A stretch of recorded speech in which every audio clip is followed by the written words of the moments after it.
వేసుకుంటారా వేసుకోరా మీ ఇష్టం అమ్మ, నేనెవడిని చెప్పటాకి. అలా పోయినప్పుడు ఆ పిల్ల ఇబ్బంది పడితే అది చూసి తట్టుకోలేక మాట్లాడానే తప్ప ఎవరే బట్టలు వేసుకుంటే నాకేంటండి. పోనీ మీరు ఎవరన్నా ఆ పిల్లకి అండగా నిలబడ్డారమ్మా?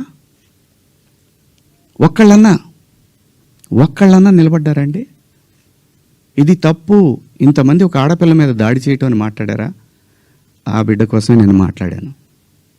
రేపొద్దున మన తెలుగు యాంకర్లు కానీ మన ఆర్టిస్టులు కానీ చక్కగా బట్టలు వేసుకొని వస్తారు. మన సుమ గారు కానీ, ఝాన్సీ గారు కానీ, ఉదయభాను గారు కానీ, పిల్లలు కానీ, కొత్త పిల్లలు కొంచెం యంగ్ బ్యాచ్లో కొంచెం అందంగా గ్లామర్గా కనపడాలని వేసుకుంటుంటారు. దానికి నెటిజన్స్ నుంచి వచ్చే సజెషన్స్ తోటి వాళ్ళు మార్చుకుంటారు. ఆ అమ్మాయి బయట నుంచి వచ్చిన అమ్మాయి. మనకి రెస్పాన్సిబిలిటీస్ కూడా ఉంటాయి కదా. నేనెవరిని హక్కుల్ని హరించడానికి?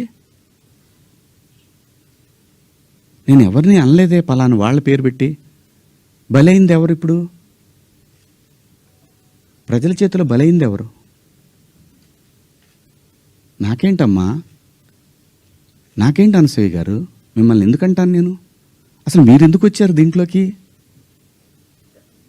నేను మిమ్మల్ని ఏమన్నా అన్నానండి?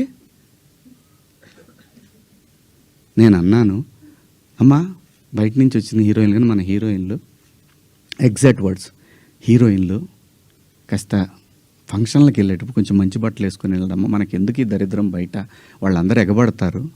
నిన్న మనం అక్కడ చూసాం కదా.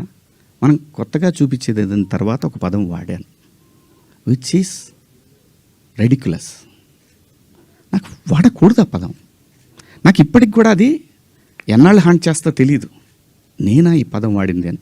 ఓకే, నేను మనిషినే, నాకు కర్మలు ఉంటాయి, పొరపాటు జరిగింది.